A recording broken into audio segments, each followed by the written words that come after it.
छत्तीसगढ़ी गाने देखने के लिए हमारे YouTube चैनल को सब्सक्राइब करें और नए अपडेट्स जानने के लिए बेल आइकन के बटन को क्लिक करें।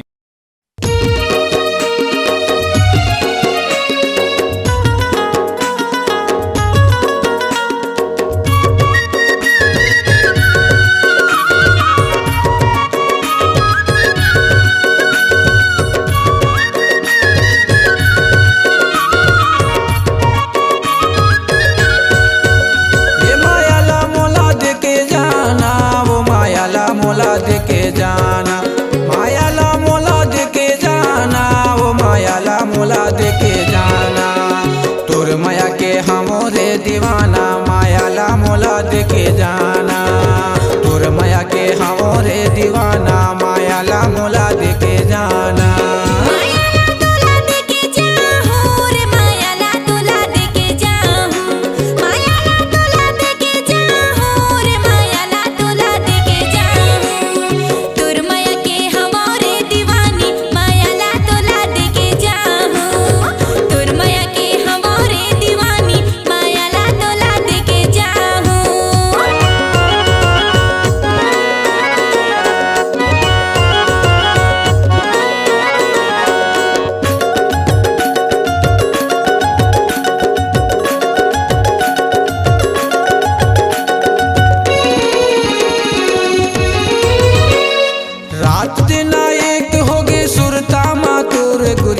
भूख लागे ना पियास बैठे सोचता रे तू मैं हाँ अकेला माँ मन मोर रहे थे उदास रात दिन एक हो गे सुरता माँ तोर गुरी भूख लागे ना पियास बैठे सोचता रे तू मैं हाँ अकेला माँ मन मोर रहे थे तरसाना माया ला मोला देके जाना तोर माया के हमरे दीवानी माया ला तोला देके जाहू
तरसाना माया ला मोला देके जाना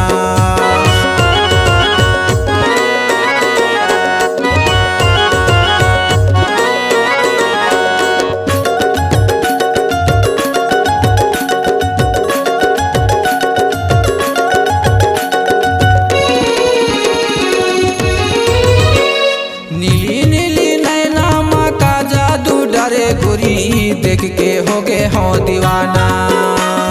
देखे जमाना तोला ए छत्तीसगढ़ गुरी मोह गे हे रे जमाना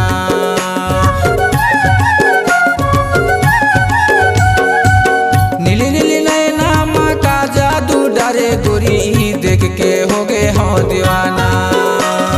देखे जमाना तोला ए छत्तीसगढ़ गुरी मोह गे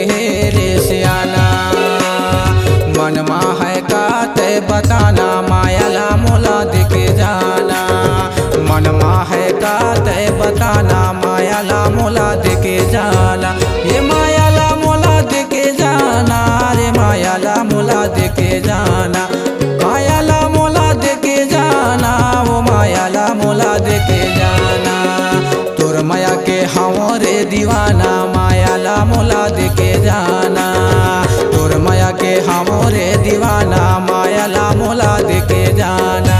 माया ला तोला देके जाहू रे माया ला तोला देके जाहू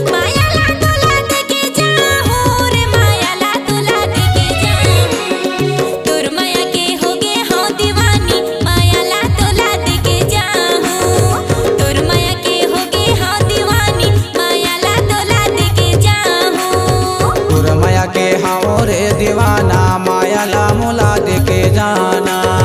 तोर माया के हमारे दीवानी माया ला तोला देके जाहूं। तोर माया के हमरे दीवाना माया ला मोला देके जाना। हाँ, तोर माया के हमारे दीवानी माया ला तोला देके जाहूं। आपकी आवाज ही आपकी पहचान है। यदि आप अपनी आवाज को एक नया आयाम देना चाहते हैं तो चले आइए मल्टी ट्रैक डिजिटल रिकॉर्डिंग के लिए AVM audio video studio Khamtarai Raipur. Mobile number 9301523929 और 7869646201। यदि आप नए एवं पुराने गीत सुनना चाहते हैं तो avmgana.com में जाकर गाना फ्री डाउनलोड करें और YouTube चैनल में AVM गाना और KK कैसेट्स को सब्सक्राइब करें।